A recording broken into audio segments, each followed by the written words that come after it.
All right. I hope that was a really fun activity. I hope you learned a lot about yourself and what you need and just looking at some of the options, right? You're checking off your like dating profile of what you're looking for. Now we want to know, am I admissible? Right. So see how you compare to previously admitted schools at your target schools. So your target schools are schools that are on your list, the balance list that we talk about, right? 8 to 12. And so you're going to take your SAT and ACT scores versus the college average. The same thing with your GPA versus their average GPA of what their schools, what they normally admit in terms of their students. And so if you don't know the college's information, you can just Google it. Remember, we did that activity last time. So average test scores or average GPA for admissions at this particular university. You're going to write those down, right? When we talk about am I admissible, we're just asking, well, do I even have a chance to get in, right? Again, nothing is guaranteed in the US admissions process. There's so many political factors that can happen behind closed doors that we don't even know about. How many students they're going to take, how many students they can, have in their labs this year, what faculty are on sabbatical, so many things, right? All you can do is have that balance list so you can have options later. So here is a chart that I wanted to kind of give you.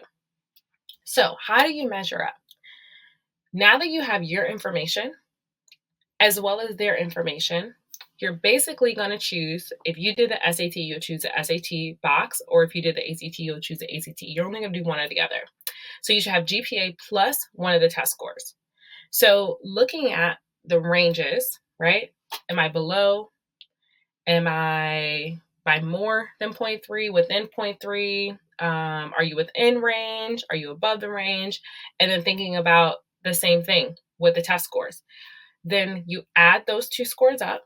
So let's say I want to apply to a school that the average GPA is a 3.0 and the average test score I'll use SAT is a 1000.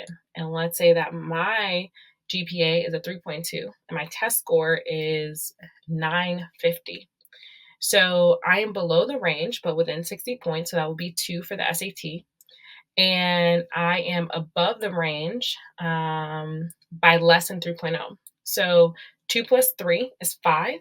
So that would be under confident, right? And so that is how you are going to do it. Anything that falls between a 0 and a 1, we kind of want to put to the side in terms of applying to. That's a far reach. The reason why we want to do that is mainly because we don't really have an opportunity. Now, there's a caveat there. Let's say your parent works at that school. Let's say you have legacy, meaning that your family member went to that school and they might know, like, have some sort of like legacy program for you to get in, or there's a pathway program that you heard about, or there's a bridge program that allows you to get in, even if you're not in the ballpark, but they look out for different groups of individuals depending on your, socioeconomic status or first gen status or those sorts of things. So they let in a certain amount, and maybe you have to do some sort of, bridge program during the summer to help you get up to speed. If that is the case and there is a rationale for you to apply there, then go ahead. For some of you, the rationale is, I just want to try. That's cool too, right? So again, I advise you decide. You live your best life in this process, and I'm just here to support whatever it is that you decide to do. But this is how you can do it. So again, why don't you do this for every single school? Pause if you need to, and let's kind of see where you are. So for each one, you're going to put the school in your workbook, your GPA, your test score, the total score, and the admissibility. So once you have that, you should have, if you go back to that first slide that we had, you should have a balanced list. If you have too many concerned and not enough comfortable, we want to add some schools. It doesn't even mean you have to take schools away. It just means you want to add it to have it nice and balanced. But again, I just want to emphasize that at the end of the day, by April 2nd, all decisions are released. You want options, and you can only choose from where you applied. So the balance list is key, right? Because some of those schools will come off the table because if you didn't get accepted, other schools might come off the table because the financial aid package is not enough. And if you change your mind, another school might go off the list because you only wanted that particular school because of the major. And then, of course, will I be comfortable there? Who are you as a person?